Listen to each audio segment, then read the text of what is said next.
Financial Argument. Follow us on YouTube. Let's get into the economic collapse financial news. Now, as we continually follow this economy, we are realizing that each and every sector of the economy is now failing. Now, in the beginning, when we started looking at this, we saw one or two, and it creeped up to 4 or 5, and now we're starting to see that all the different economic sectors now, they're all showing signs that this economy is deteriorating, it's imploding, it's collapsing. And we can see right now that people, when they lose their job, they don't want to, take their money, go out and spend. We see it in retail. We see stores closing. And then, of course, no one saw it in the restaurant industry right off the bat. People are like, well, the economy's still doing well.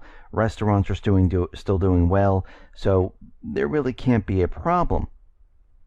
Well, we're starting to see now that this is the way it happens, where people lose their jobs or people get a part-time job and they say, something, I don't need the HD TV, I don't need a Blu-ray player, but you know what? I still need food, I will still go out to eat, and they continually keep that up. As more and more people lose their jobs, as people find it more difficult to find jobs, as people are working the part-time jobs, they start to cut back in other areas because we see other things increasing in cost. Insurance, rent, mortgage, electric, gas, so on. And we see in the restaurant industry that the data right now, which is coming from the National Restaurant Association, and it's called the Restaurant Performance Index, and we talked about it before. Well, it's painting a disturbing picture. And what we're seeing right now is that in August, restaurant sales, they completely tumbled in August. They slid to the lowest level since the financial crisis. And the Restaurant Association reports that due in large part to declines in both same-store sales and customer traffic, the National Restaurant Association Restaurant Performance Index fell below 100 in August. Now, in September, we see that this has slid even further. And what this is telling us is that the situation is getting worse as time goes on. Because August represents the 4th consecutive month in which restaurant operators reported a net decline in customer traffic. September is the 5th consecutive month. So we're seeing retail has been hit, the restaurants have been hit, and most likely we're going to see restaurants, they're going to start shutting down, just like we've seen stores shutting down. And we can see right now that manufacturing, industrial production, it is just all declining right now. Now, industrial production, well, that has just contracted for the 13th straight month in a row. This is the longest non-recessionary streak in U.S. history. And we can see right now that all of this is pointing to one thing and one thing only. That is an economic collapse. In many of these economic indicators that we've been looking at, they are either equal to or worse than 2008 right now. And the only thing that's keeping the economy looking like it's doing much, much better is the ability to manipulate the stock market, the ability to manipulate unemployment, the ability to manipulate GDP. And all of these numbers are manipulated because what the U.S. government, what the central bankers learned back in 2008 was how to manipulate the economy to create an illusion that the economy is doing well. And they've done this very well. And most of the population believes that the economy is doing well.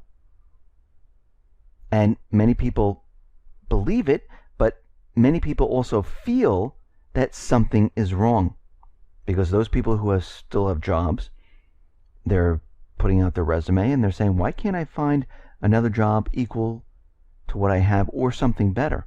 Because in the past, you were able to send out your resume and either get the same type of job, or you go and find the same job with higher pay. That's one of the main reasons why you would like to leave a job. But many people cannot find this. We see that the Empire Fed, well, there was a dead cat bounce back in June, but since that time period, the Empire Fed has been declining. They were expecting a positive 1. It dropped to negative 6.8.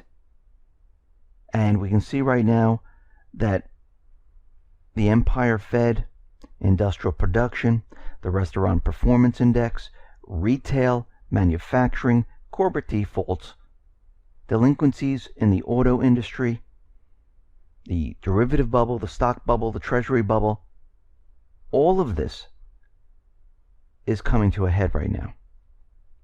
How much longer can the central banks keep this up? Most likely not that much longer. And we talked about this before. The central banks, they need more power.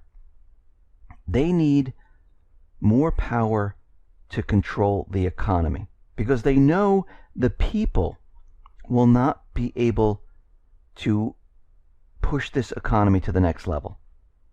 And what does that really mean? It means keep the manipulation going to make it look like the economy is doing well. And they know the people aren't going to be doing this because too many people are losing jobs, too many retail stores are closing, and all the indicators are showing us that this economy is dead in the water. Now, there are two major central banks, insiders inside the central banks, in the Bank of England and the U.S. Federal Reserve. They have given clear signals that they want inflation. And they're prepared to tolerate higher inflation over the next few years than they originally wanted. They don't mind if it goes much, much higher.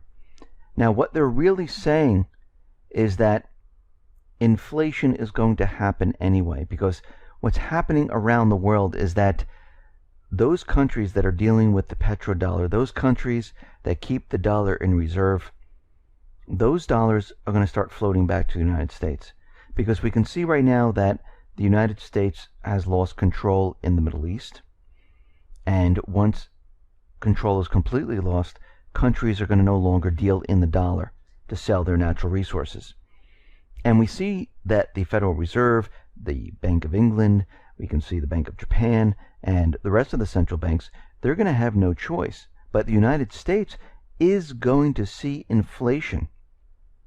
And once inflation starts, they're not going to be able to just turn a switch and say, okay, this is all we want. What's going to happen next is that inflation is going to continue on. It's going to run hot for a while, might even turn into hyperinflation. And what this really means is that the value of the dollar is going to decrease, which means products are going to be much, much more expensive. And we can see right now that the central banks are out there telling people this, that they want inflation, they don't mind inflation, and it's coming because there's no way to stop it. And we see right now, once they let the genie out of the bottle, and all these dollars start coming, flooding back to the United States, it's going to be very difficult for people to survive.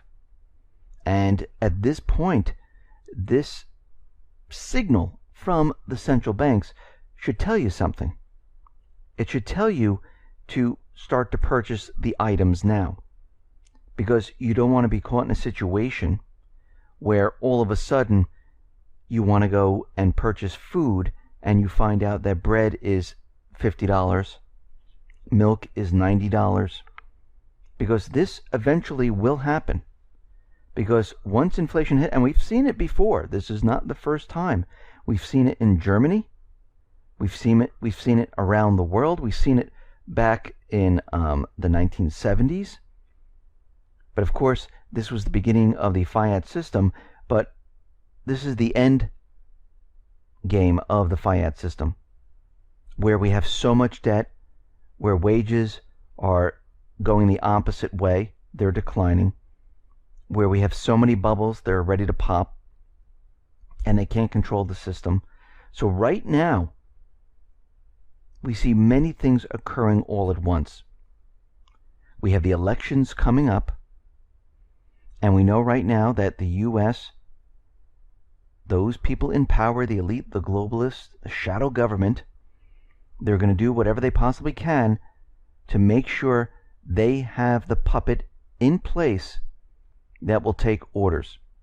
If they cannot get that puppet, yes, and I call them puppets because they're not really in control of what's going on here.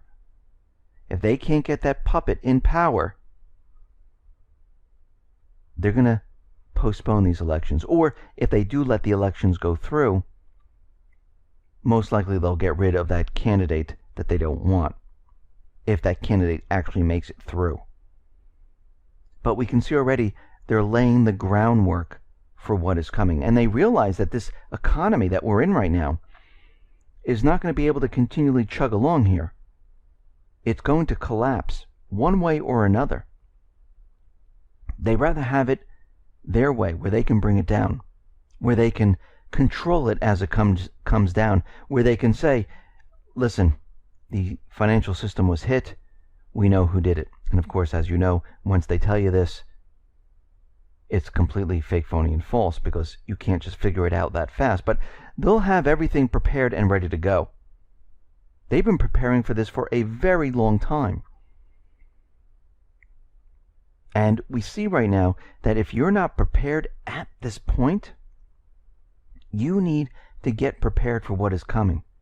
And I'm talking food, water, a weapon to protect your family, cash on hand, gold and silver, medical supplies, toiletries, whatever you can get your hands on. You need to have some of this. Now, how long will this last? We don't know for sure. So I would say 6 months worth of supplies at the minimum. And you will need cash in the beginning, because stores, people out there, they will still recognize the paper dollar. And they'll deal in the paper dollar. You don't want to take your gold and silver and put it out there because people won't understand it yet. So that is your insurance policy. That's something that you keep and you hold on to. And if you need more supplies, if there's anything that you can find out there, you use your paper money. And make sure you have things to barter with, because this is what this system's going to turn out to be. Because remember, when the system comes down, credit's going to freeze up. It froze up in 2008. But this time, it's going to be much worse, where the whole thing is just going to come to a screeching halt, and credit is going to freeze up. Now, I did an interview with Bill Holter on the X22 Report Spotlight, and if you want to go there, you can listen to what he says about credit. But when credit freezes up, the entire country is run on credit. So deliveries, bank loans, auto loans, building, manufacturing, all of this is tied to credit. And when that freezes up, the system is frozen. Nothing can be done. And we can see that we're heading in this direction. And that time period is coming closer and closer. Listen, everyone, thanks a lot for listening. Be well, be safe, and especially be prepared. Thanks a lot.